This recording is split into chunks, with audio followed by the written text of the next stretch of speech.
سونے کی چڑیا بلوچستان پاکستان کا سب سے بڑا صوبہ ہے اور اس کا رقبہ 3,47,190 مربع کلومیٹر ہے، جو پاکستان کے کل رقبے کا 44% بنتا ہے۔ بلوچستان قدرتی وسائل سے مالا مال ہے۔ یہاں تیل، گیس، کوئلہ، تانبا اور سونا وافر مقدار میں موجود ہیں۔ جب پاکستان آزاد ہوا اس وقت بلوچستان میں مختلف ریاستیں تھیں، جن میں سب سے بڑی ریاست کلات تھی۔ ریاست کلات ایک خود مختار ریاست تھی اور پاکستان میں شمولیت کے معاملات میں تحفظات رکھتی تھی۔ 1948 میں پاکستانی حکومت اور کلات کے حکمرانوں کے درمیان مذاکرات ہوئے، جن کے نتیجے میں مارچ 1948 میں ریاست کلات نے پاکستان کے ساتھ الحاق کرنے پر رضامندی ظاہر کی۔ بلوچستان کی جغرافیائی، سیاسی اور معاشی اہمیت بہت زیادہ ہے۔ اس کے علاوہ اس کی اسٹریٹجک ویلیو اس لیے بھی زیادہ ہے کہ یہ ایران، افغانستان اور بحیرہ عرب کے قریب واقع ہے۔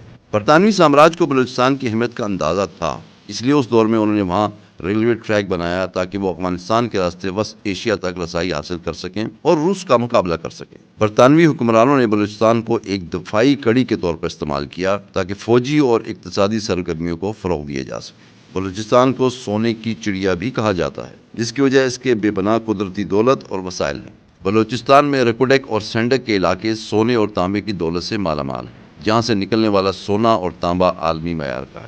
رکوڈک کا منصوبہ دنیا کے چند بڑے معدنی منصوبوں میں شمار کیا جاتا ہے۔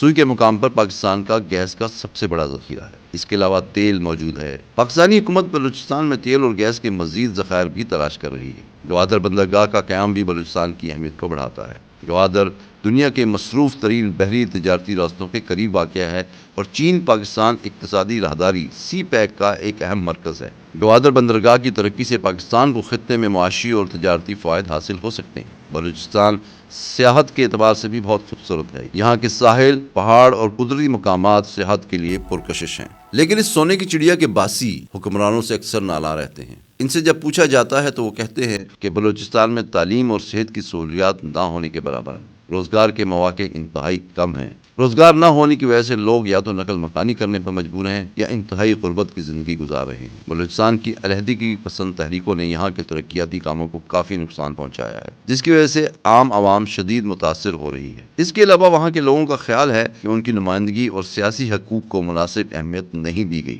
بلوچستان کے عوام میں محرومی کے اس احساس نے یہاں کے لوگوں میں سیاسی اور سماجی عدم اطمینان کو بڑھایا ہے۔ تاہم حالیہ برسوں میں حکومت نے بلوچستان کی ترقی پر توجہ دی ہے اور مختلف منصوبے شروع کیے ہیں، جن میں سی پیک اور گوادر کی ترقی قابل ذکر ہے۔ امید ہے کہ ایک دن آئے گا جب بلوچستان کے عوام کی یہ محرومیاں ختم ہوں گی اور وہ بھی پاکستان کی ترقی میں بھرپور انداز میں شرکت کر سکیں گے۔